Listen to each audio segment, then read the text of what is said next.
अस्सलाम वालेकुम। उम्मीद करता हूं तमाम लोग खैरियत से होंगे और होपफुली आप सभी का हफ्ता भी बहुत ज्यादा अच्छा गुजरा होगा, क्योंकि मार्केट की क्लोजिंग 182,000 पे आई जुम्मे वाले दिन। जिस नंबर के बारे में कंटिन्यूसली हम बात कर रहे थे कि वीकली बेसिस पे उस नंबर को, अपने लेवल को सस्टेन करना मार्केट का बड़ा जरूरी है, कि अगर 182,000 सस्टेन ना हुआ तो मार्केट शायद कंसोलिडेट कर सकती है नीचे लेवल के ऊपर।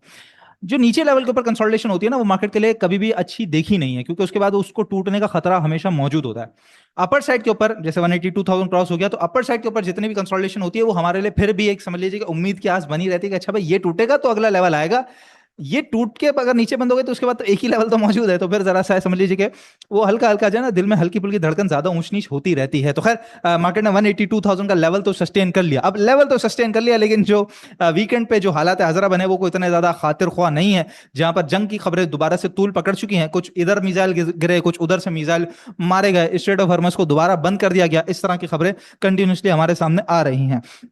और जाहिर है इन खबरों के ऊपर रिएक्ट करना, जो मैंने आपको बता दिया था बुध वाले दिन भी, कि किस तरीके से लोग एक ट्वीट के ऊपर रिएक्ट कर जाते हैं, और उसके बाद अगले 2 दिन हमने देखा कि मार्केट अपने प्रेशर को अब्सॉर्ब भी किया, सस्टेन भी किया, और दोबारा से 182,000 के ऊपर क्लोजिंग भी दे दी। तो जिन्होंने वहां पे पैनिक कर दिया, तो वो तो फिर दोबारा मार्केट को पकड़ते रहेगा कि यार कुछ ना कुछ तो दोबारा हाथ आया मेरे, मैं तो रह गया, या मैंने तो गलत किस्म का रिएक्ट कर दिया मार्केट के ऊपर, जो कि बनता नहीं था। तो इसीलिए दोबारा से मैं रिमाइंड कराना चाहता हूं कि इस तरह की जितनी खबरें हैं उसके ऊपर आपने रिएक्ट नहीं करना है। उसका असर हम मार्केट पे देखेंगे, तो जो असर मार्केट पे देखेंगे तो आपने उस असर के मुताबिक ही रिएक्ट करना है। यानी कि जो मार्केट के लेवल्स हैं वो अगर सस्टेन हो रहे हैं तो नो नीड टू रिएक्ट, आप उसी तरीके से कंटिन्यू अपने स्ट्रेटजी के साथ चलते रहेंगे। लेकिन अगर मार्केट का लेवल कहीं ना कहीं टूटा, कौन सा लेवल है मैं इंशाल्लाह ताला आपको बताता हूं, तो फिर आप उसके मुताबिक रिएक्ट करेंगे कि अपनी क्वांटिटी को कम कर देंगे, स्टॉप लॉसेस को एक्टिव कर देंगे, और अपने जो कैश है उसको बिल्कुल होल्ड करके बैठ जाएंगे कि भाई सुकून से हमें कहीं ना कहीं नीचे बाइंग बाइंग और डिप का अच्छा मौका मिल सकता है, या फिर स्टॉक वाइज कुछ शिफ्टिंग के अंदर ही हमें कुछ ना कुछ चांस कहीं ना कहीं बच सकता है। तो ये हमारी बेसिकली स्ट्रेटजी रहेगी। अब लेवल्स को हम डिस्कस करते हैं, उससे पहले पहले आज हमारे पास कुछ चीजें हैं डिस्कस करने को। सबसे पहले तो जाहिर है, जब ग्लोबल टेंशन जो दोबारा से इंक्रीज हुई है, उसका सबसे पहला रिएक्शन वो आएगा हमारी ऑयल मार्केट के ऊपर। तो जो अभी कुछ से अब से कुछ घंटे बाद खुलने जा रही है,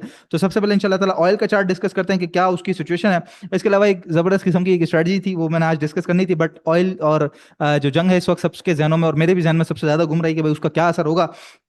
तो मैंने कहा उसको जरा फ्रंट पे रखते हैं, स्ट्रेटजी इंशाल्लाह कल डिस्कस करेंगे। रिफाइनरी सेक्टर के अपग्रेडेशन से रिलेटेड बड़ी खबर आई है, और इसके अलावा एक सिनर्जी को ने एक जबरदस्त किस्म का माइलस्टोन हिट किया है, बहुत बेहतरीन माइलस्टोन अचीव किया है सिनर्जी ने। तो इंशाल्लाह ताला उन रिफाइनरीज का चार्ट भी डिस्कस करते हैं, इंशाल्लाह खबरें भी डिस्कस करते हैं। इसके अलावा जो चारों स्टॉक्स हैं, नेशनल रिफाइनरी, सिनर्जी, अटक रिफाइनरी, पीआरएल, इन चारों का चार्ट डिस्कस करके आपको बेहतर तरीके से बताते हैं कि मार्केट में किस तरीके से आप लोगों ने काम करना है। इसके अलावा याद रखिएगा जी, कंटिन्यूसली जो ट्रेड हो रही होती है ना मार्केट के अंदर, तो वो करने की जरूरत नहीं होती ज्यादा।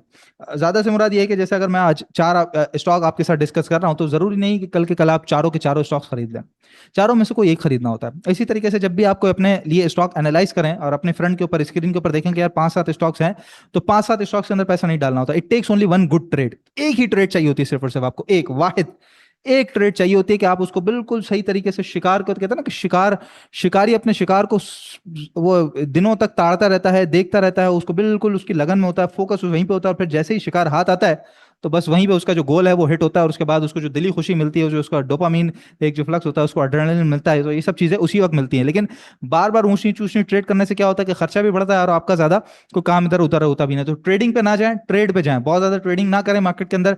ट्रेड करें, एक ट्रेड करें, वाहिद ट्रेड करें, अच्छी ट्रेड करें। वो अच्छी ट्रेड हो जाए तो उसके बाद नेक्स्ट एक ही ट्रेड की तलाश में निकलें। हमेशा एक ट्रेड ही होती है जो आपको अच्छा पैसा बना के देती है। और आप समझ लीजिए कि अगर पूरे दिन के अंदर या पूरे हफ्ते के अंदर भी, कभी कभार तो ऐसा होता है कि पूरे महीने के अंदर भी एक अच्छी ट्रेड अगर इंसान को मिल जाती है ना, तो वो तमाम पैसे, इसके सारे नुकसान नुकसान ये वो पैसे वैसे सब चीजें कवर कर देती है, और वो सुकून में आ जाता है कि अच्छा भाई बड़ा जबरदस्त काम किया। तो हमेशा कोशिश करा करें कि इसी तरह की आप ट्रेड किया करें, ठीक है। तो एक अच्छी ट्रेड ही हमेशा आप लोगों के लिए काफी होती है। तो इसलिए आज भी मैं अगर चार डिस्कस करूंगा स्टॉक्स, तो ऐसा जरूरी नहीं कि आप चारों के चारों के अंदर ही काम करना शुरू कर दें। एक के अंदर काम करेंगे बेहतर तरीके से, जो आपको समझ आ रहा होगा उसके अंदर ही अगर बेहतर तरीके से कम क्वांटिटी के साथ काम करेंगे, तो इंशाल्लाह बहुत अच्छे पैसे बना सकेंगे। फिलहाल के लिए ऑयल का चार्ट डिस्कस करें, तो ऑयल जरा से यहाँ पे नीचे बंद हुआ है जी। और अगर हम देखें तो ये बॉटम बॉटम और फिर टॉप के बाद, जहाँ पे टॉप पे टकराता भी रहा और उसके बाद फिर ये बॉटम पे थोड़ा सा सपोर्ट लिया इसने, तो एक चैनल छोटा सा बनता हुआ हमें 4 आवर ग्राफ के ऊपर नजर आया है। फिलहाल के लिए एक डाउन ट्रेंड भी है। ऑफ कोर्स ये वाला जो डाउन ट्रेंड था, ये तो मार्केट ने इसने तोड़ा थोड़ा सा साइडवेज जाके, और फिर उसके बाद एक ऊपर का जंप आया, तो ये वाला डाउन ट्रेंड तो टूट चुका, ये तो अप ट्रेंड में दोबारा वापस से आ चुका, ठीक है। अच्छा, अब फिलहाल के लिए क्या है कि ये एक रेजिस्टेंस जोन है $75 का, उसके बाद फिर ये जो टॉप बनता है ये $77 ऑलमोस्ट बनता है, और $77 अगर ऑयल ने क्रॉस कर दिया तो ऑयल बुलिश साइड पे आ जाएगा। फिलहाल बुलिश नहीं हुआ है, फिलहाल साइडवेज में है, बाउंस बैक है। 77 के बाद ये दोबारा से हम देखेंगे कि एक जबरदस्त किस्म का इसके अंदर एक जंप लगेगा और दोबारा बुलिश साइड पे आ जाएगा, जहां पे ये फिर से आपको 85 से $89 तक जाता हुआ सा नजर आ सकता है ऑयल से। ठीक है, ये सिचुएशन इसके अंदर बन रही है। दूसरी बात यह है कि अगर तो नहीं हुआ और टकराया दोबारा यही $73 से टकराया या $75 $76 से टकराया और फिर नीचे आया, तो फिर यहीं पे आपको साइडवेज होता हुआ नजर आएगा। तो सबसे पहला जो रिएक्शन आएगा वो ऑयल मार्केट के ऊपर आएगा, और ऑयल मार्केट का ही रिएक्शन फिर जब मार्केट सुबह हमारी खुलेगी केसी 100 तो उसके ऊपर आएगा। अब हमने किस तरीके से रिएक्ट करना है, सबसे पहले मैं वो आपको समझा दूं और इंपॉर्टेंट लेवल्स हैं वो बता दूं। डेली चार्ट के ऊपर ही पूरे वीक का मैं सिनेरियो आपको समझाना चाह रहा हूं, और बहुत इंपॉर्टेंट लेवल्स दो हैं वो आपको समझाना चाह रहा हूं कि किस तरीके से वो लेवल्स आए, तो आपने उस हिसाब से ही रिएक्ट करना है। ठीक है, फिलहाल के लिए जो चैनल जो कि बुध के दिन मैंने आपको बना के बताया था, मार्केट जुमेरात को थोड़ा सा नीचे खुली, लेकिन पॉइंट्स उसने गैदर किए दोबारा, लेकिन इस चैनल के अंदर वापस नहीं आ सके। और जुम्मे के दिन भी हमने सेम सिचुएशन देखी कि चैनल के अंदर तो आई, लेकिन ऊपर से फिर इसके अंदर मार पड़ी और उसके बाद दोबारा जो मार्केट ने क्लोजिंग दी 182,000 तो सस्टेन हुआ, लेकिन चैनल के अंदर मार्केट नहीं आ सकी, जो इंडेक्स हमारा वो नहीं आ सका। ठीक है, तो फिलहाल के लिए 182,000 अभी तक सस्टेन है, ये हमारे पास एक लेवल मौजूद है। अब मार्केट अगर ऑयल का एक तेजी वाला रुझान रहा और अगर मार्केट उसको देखकर प्रेशर में खुलती है तो 2-3 हजार पॉइंट अगर नीचे खुलती है मार्केट, तो 182,000 का साइकोलॉजिकल बैरियर और उसके बाद फिर ये 177,800 या 178,000 राउंड फिगर आप कह लीजिए कि ये बहुत तगड़ा सपोर्ट जोन है कि पहले मार्केट यहाँ पे अच्छा खासा सपोर्ट ले चुकी है, एक दफा, दो दफा, तीन दफा यहाँ पे सपोर्ट ले चुकी है।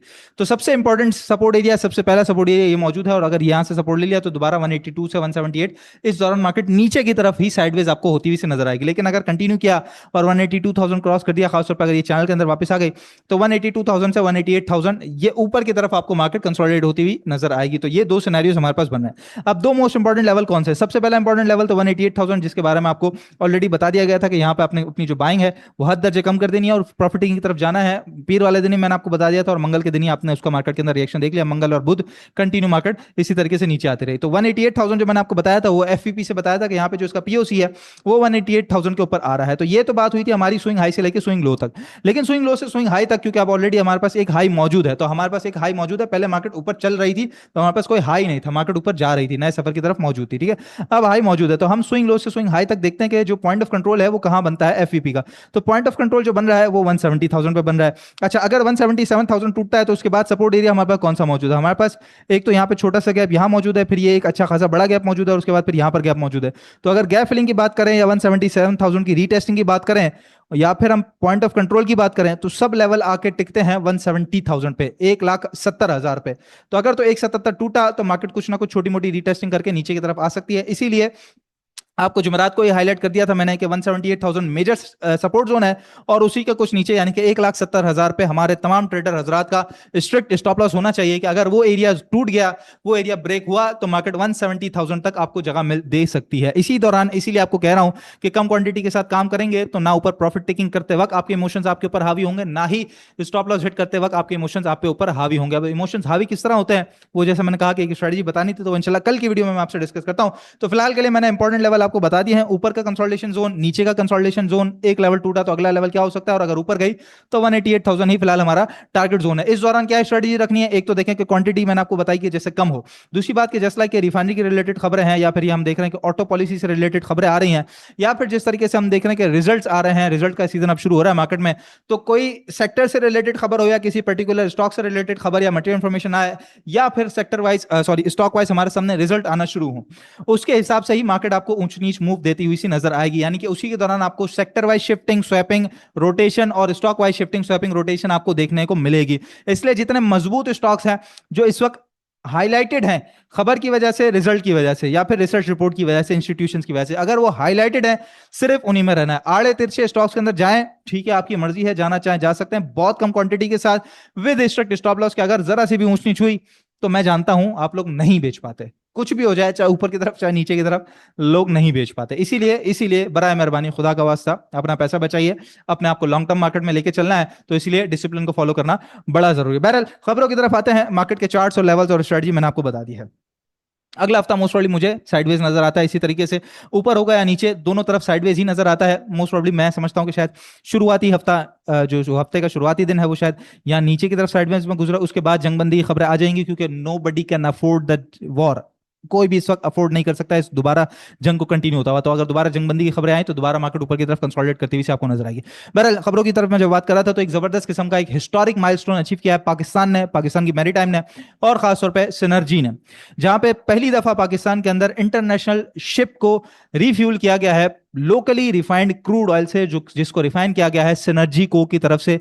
ये एक समझ लीजिए कि गेम चेंजिंग खबर है खासतौर पे सिनर्जी के लिए, खासतौर पे पाकिस्तान के लिए, कि अगर पहला शिप पाकिस्तान से रिफ्यूल होकर जा चुका है और सिनर्जी ने किया है, तो आप समझ लीजिए कि जो शिप वाली फ्यूल साइड है, अगर वो जो प्रोडक्ट है अगर सिनर्जी उसकी सेल्स के अंदर, उसकी तरसील के अंदर लग जाती है, तो सिनर्जी को के लिए एक नया दरवाजा खुल जाएगा, एक नया माइलस्टोन जो है वो अचीव हो चुका है, लेकिन उसका जो एक पोटेंशियल जोन है वो अनलॉक हो जाएगा। इसकी सेल्स, इसकी ग्रोथ, इसकी इंटरनेशनल मार्केट में रिकॉग्निशन, हर चीज नेक्स्ट लेवल पे पहुंच जाएगी। तो एक बहुत बड़ा स्ट्रक्चरल चेंज आपके सामने आ सकता है सिनर्जी को लेकर। तो ये बहुत बड़ा माइलस्टोन हमारे सामने खड़ा हो चुका है सिनर्जी को लेकर। और पिछले दिन हमने देखा जिस तरीके से ब्रेकआउट किया, जिस तरीके से परफॉर्म किया, it was an outstanding move. ठीक है, तो इसको हम इंशाल्लाह ताला आज डिस्कस भी करते हैं। इसके अलावा रिफाइनरी अपग्रेडेशन के ऊपर अल्हम्दुलिल्लाह जी चारों रिफाइनरीज, अटक refinery, national refinery, Pakistan refinery और सिनर्जी, चारों जो है वो एग्री हो गई हैं कि ब्राउन फील्ड पॉलिसी के ऊपर हम अपना फ्रेमवर्क अपग्रेड करने के लिए जा रहे हैं। तो अब इंशाल्लाह ताला ये अब अपग्रेडेशन की जो डेवलपमेंट्स है वो मजीद हमारे सामने आगे आना शुरू होंगी।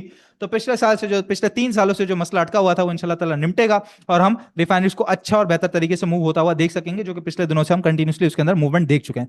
इसके अलावा हाइब्रिड गाड़ियों पर जो टैक्स 18.5% से बढ़ के 25% कर दिया गया है, जनरल सेल्स टैक्स, तो उसको लेकर टोयोटा और होंडा कार ने तो करीबन करीबन यहाँ पे इंडस मोटर और इसके अलावा होंडा कार ने तो अपनी गाड़ियों की जो हाइब्रिड गाड़ियां हैं उसके ऊपर तो 13 लाख से 14 लाख रुपए प्राइसेस बढ़ा दिए हैं। लेकिन इसके अलावा जो दीगर मैन्युफैक्चरर्स हैं, जिसके अंदर हमारे पास आ जाता है साजगार और निषाद ग्रुप, इन असेंबलर्स ने अभी तक अपने प्राइसेस को बढ़ाया भी नहीं है। दूसरा एक एडिशनल अब बुकिंग भी नहीं कर रहे, क्योंकि इनका समझना है कि अभी मजीद जो ऑटो पॉलिसी आने वाली है 2026 से 31 की जो ऑटो पॉलिसी है वो अभी येट टू बी अनाउंस्ड है, येट टू बी नोटिफाइड है। तो अगर वो आती है तो मोस्ट प्रोबेबली शायद उसके अंदर जीएसटी कम कर दिया जाए या खत्म कर दिया जाए, ऐसी कुछ बातें भी इनके जहन में है। तो लेट्स सी, ऑटो पॉलिसी आती है तो वो भी ऑटो सेक्टर के लिए बहुत अच्छा होगा। अंटिल नाउ जीएएल और जीएचएनआई इस वक्त लीड कर रहे हैं ऑटो सेक्टर के अंदर और असेंबलर के अंदर। और इसके अलावा अगर मैं पार्ट्स एंड एक्सेसरीज की बात करूं तो उसके अंदर हमारे सामने लोड्स का एक जबरदस्त किस्म का मूव सामने नजर आता है। इसके अलावा ऑयल सेक्टर से रिलेटेड एक और अच्छी खबर आई है, ऑयल एक्सप्लोरेशन से रिलेटेड, के जहां पर मुल्क की 2 साल हाई के ऊपर पहुंच चुकी है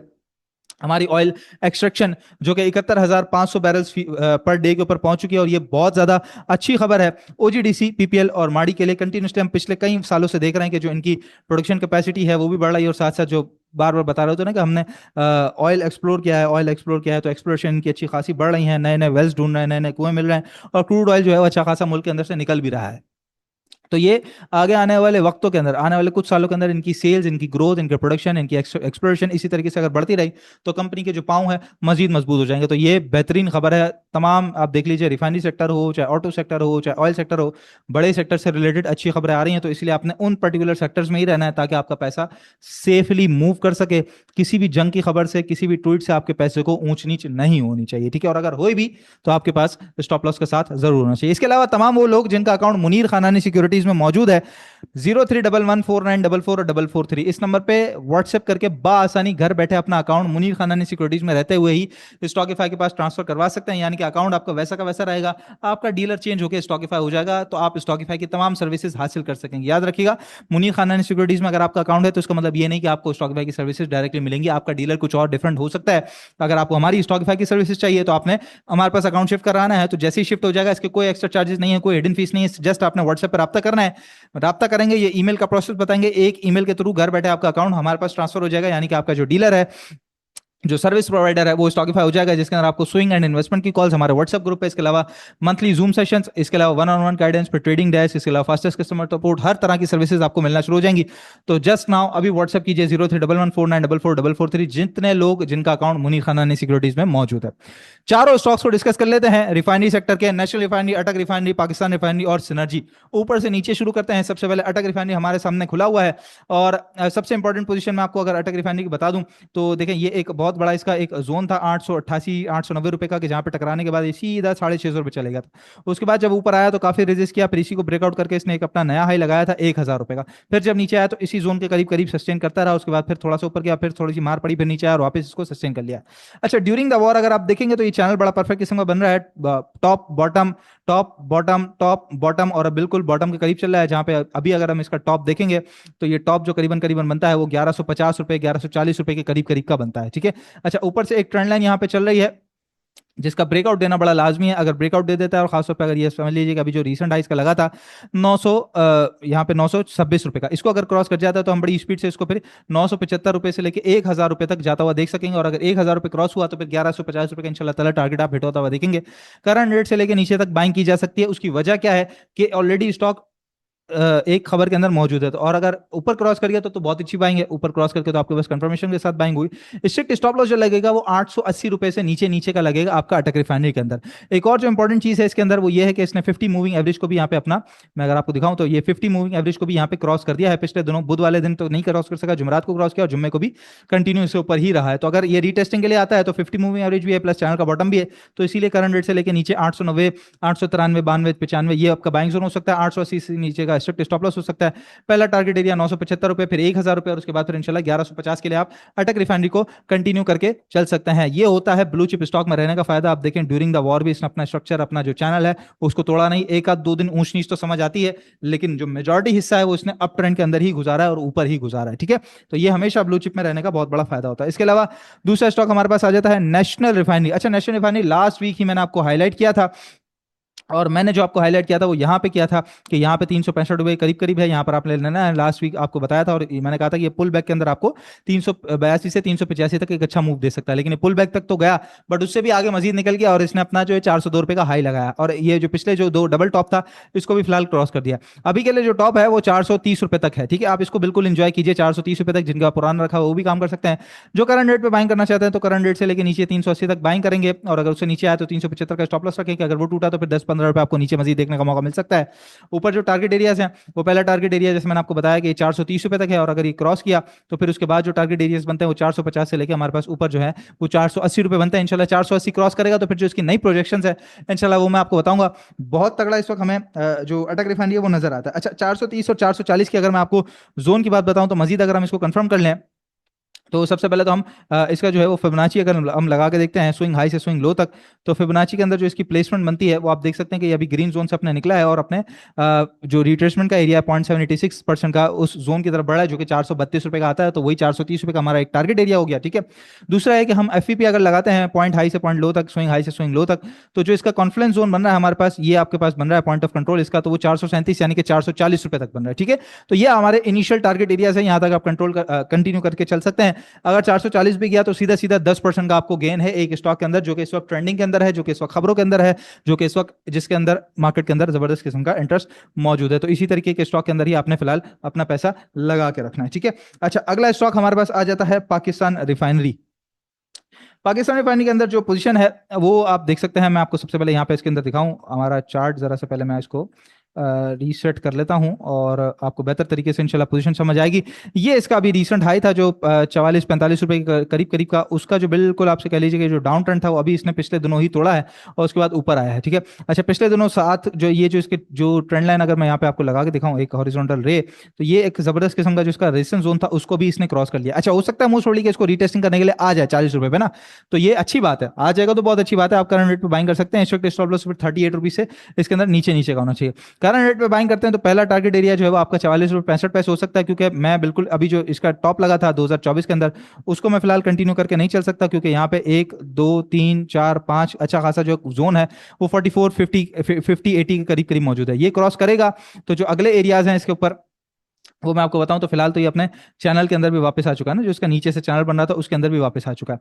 तो ये जो फिर जो चैनल का टॉप तक जाएगा वो भी मैं आपको बताता हूं। फिलहाल के लिए ये है कि यहाँ पर इसका जो पहला टारगेट एरिया है वो 44 रुपए 80 पैसे, उसके बाद जो अगला टारगेट एरिया है वो 49 रुपीज, फिर 54 रुपीज, और अगर चैनल का हाई अगर हम देखें तो ये तो अच्छा सॉरी, ये मेरी जो लाइन है वो काफी आगे बढ़ गई थी, मैं भी यही परेशान हो गया। तो ये करीबन करीबन 75-76 रुपए तक जाता है पाकिस्तान रिफाइनरी के अंदर। तो ये इस तरीके से आप इसको कंटिन्यू करके चल सकते हैं पाकिस्तान रिफाइनरी को, और आपका जो जोन है वो काफी अच्छा इस वक्त फिलहाल 50 रुपए तक तो नजर आ रहा है। ठीक है, इसके बाद अगला स्टॉक है हमारे पास सिनर्जी। अच्छा, सिनर्जी का गालिबन मैंने रोजनामा के अंदर, जब मैं साथ के साथ रोजनामा रिकॉर्ड करता था उस वक्त मैंने आपको सिनर्जी के अंदर एक बेहतरीन पोजीशन दिखाई थी कि जहां पर इसका जो चैनल है वो बड़ा परफेक्ट किस्म का बन रहा था। इसके अंदर अगर आप देखें तो ये बॉटम टॉप और टॉप पे ट्रेड करता रहा, फिर उसके बाद बॉटम पे आया, बॉटम के बाद जब वापस रिवर्सल लिया है तो यहाँ पर जब था तो मैंने उसके बाद यहाँ से आपको एक, चूंकि इसने डाउन टर्न अपना तोड़ा था, ये अगर आप देख सकते हैं तो ये ऊपर से इसकी ट्रेंड लाइन चल रही है, तो ये वाला इसने डाउन टर्न यहाँ पे तोड़ा था, तो यहीं से आपको प्रोजेक्शन मैंने बना के बताई थी कि ये Aahista Aahista slowly and gradually move करते करते सीधा ये 14 रुपए तक जाएगा। तो अभी उसी प्रोजेक्शन के मुताबिक ये ऊपर जा रहा है, फिलहाल 16 रुपए हो चुका है क्योंकि सारे दिन आगे बढ़ गए हैं। और अभी अगर हम इसकी करंट पोजीशन आप देखते हैं तो करंट पोजीशन के अंदर जो बहुत बड़ा एक जोन था, ये जो पर्पल आपको पूरा जोन नजर आ रहा है, बार बार इस जोन पे टकरा के नीचे आया था। अभी रिसेंट दिनों में काफी जो है वो इस जोन के अंदर इसने ट्रेड किया है, और अभी जो इसने पिछला हाई था अपना वो भी तोड़ दिया है। करंट रेट जो था 940 रुपए का, 9 रुपए 40 पैसे का, सॉरी, करंट रेट से लेकर नीचे नीचे 9 रुपए 40 पैसे तक, 9 रुपए 20 पैसे तक जमा कर सकते हैं। 9 रुपए से नीचे नीचे का स्टॉप लॉस रखेंगे आप। जो टारगेट एरिया जिसके अंदर हो सकते हैं वो 10 रुपए 20 पैसे का पहला टारगेट एरिया है, 10 रुपए 50 पैसे का, फिर उसके बाद अगर हम आगे बढ़े तो 11 रुपए 50 पैसे, फिर उसके बाद 13 रुपए 30 पैसे 38 पैसे, उसके बाद फिर 14 रुपए, और फिर 15 60, और फिर इसी तरीके से 16.5 रुपए तक के कंटिन्यू टारगेट हमें सिनर्जी को के अंदर नजर आते हैं। तो इस तरीके से जो है आप सिनर्जी को के अंदर काम कर सकते हैं। स्टॉक्स बहुत अच्छे हैं इस वक्त, और बिल्कुल आप कह लीजिए कि इस वक्त जो ट्रेंडिंग है ना वो रिफाइनरी सेक्टर है। पिछले दिन भी जो सबसे ज्यादा एडअप हुआ था पॉइंट्स और वॉल्यूम्स अच्छा खासा, वो रिफाइनरी सेक्टर के अंदर हुआ था, और हमने देखा है कि मार्केट के अंदर काफी सारे सेक्टर चल गए, अच्छे खासे सेक्टर चल गए, रिफाइनरी सेक्टर उस तरीके से नहीं चला है, तो अब उसकी चलने की बारी है। तो जाहिर है जिस जगह जो स्टॉक चल गया, जैसे लाइक सीमेंट चल गया, या ऑयल अच्छा खासा चल गया, या ऑटो के अंदर समझ लेकर आपने अगर एक गेन ले लिया है, तो वो गेन लेके आप दूसरी जगह पे मूव कर सके, इसीलिए ही प्रॉफिट टेकिंग का बताया जा रहा होता है कि अगर सीमेंट चल गया और अगर सीमेंट के थोड़ा सा रुकने की बारी है, तो आप सीमेंट से हटके सामने रिफाइनरी के अंदर मूव कर सकते हैं कि यहाँ पैसा बना लिया, अब दूसरी जगह पैसा बनाने का मौका है। मार्केट अपने लेवल के हिसाब से उसी तरीके से चलती रहेगी। अच्छा, दूसरी एक और चीज, मैं लेवल पे आपको स्टिक रहने का क्यों कर रहा हूँ, क्योंकि देखें ये जो जितना भी इंपैक्ट अगर मार्केट के ऊपर ऊंच नीच वाला या साइडवेज वाला आता है, तो वो टोटली बाहर की तरफ से ही होगा ना, बाहर का ही कुछ ना कुछ होगा। तो इसीलिए हमने उस बाहर वाली चीज के ऊपर ध्यान नहीं देना, क्योंकि मार्केट के अपने इंटरनल जो है वो बिल्कुल सीधे हैं, बिल्कुल परफेक्ट है। ना टेक्निकल्स के अंदर कोई किसी किस्म की गड़बड़ है, ना मार्केट के स्ट्रक्चर के अंदर कोई किसी किस्म की गड़बड़ है, ना कोई किसी पर्टिकुलर कंपनी के या स्टॉक के किसी स्ट्रक्चर के अंदर या कोई फंडामेंटल के अंदर कोई मसला है। ठीक है, मार्केट के अपने जो डायनेमिक्स है वो बिल्कुल मजबूत खड़े हैं, मुल्क के जो अपने डायनेमिक्स है वो बिल्कुल मजबूत खड़े हैं। ऊंच नीच छोटी मोटी ये तो पार्ट ऑफ लाइफ है। फरवरी से देख रहे हैं, जुलाई का महीना आधा ऑलमोस्ट होने वाला है, कंटिन्यू जब इतना देखा तो फिर दोबारा रिएक्ट करने की क्या जरूरत। जब 1.44 पे लोग माल छोड़ के परेशान हुए, 1.60 पे माल छोड़ के परेशान हुए, तो आप क्यों फिर परेशान हो रहे हैं 1.80 पे माल छोड़ के? क्यों छोड़ना है 1.80 पे माल? जब सही तरीके से बिक रहा हो बेच दीजिएगा, नहीं बिक रहा तो कोई मसले वाली बात नहीं है। अच्छे स्टॉक से अगर होल्ड करना चाहे तो होल्ड भी कर लीजिए, मैं नहीं समझता कि वो बहुत ज्यादा घबराने की जरूरत है। बाकी ट्रेडर के लिए तो स्टॉप लॉस हमेशा लाजमी ही होता है, उसके बगैर ट्रेडिंग नहीं होती है। ठीक है, इंशाल्लाह ताला नेक्स्ट वीडियो में मुलाकात होगी आप लोगों से। नंबर याद रखिएगा, उस पर आप लोगों ने जरूर करना है, ताकि आपका अकाउंट मुनीर खानदानी सिक्योरिटीज में रहते हुए स्टॉकिफाई के पास शिफ्ट हो सके और आप स्टॉकिफाई की तमाम सर्विसेज से फायदा उठा सके। इंशाल्लाह ताला नेक्स्ट वीडियो में आप लोगों से मुलाकात होती है। अपना बहुत ख्याल रखिएगा। अल्लाह हाफिज।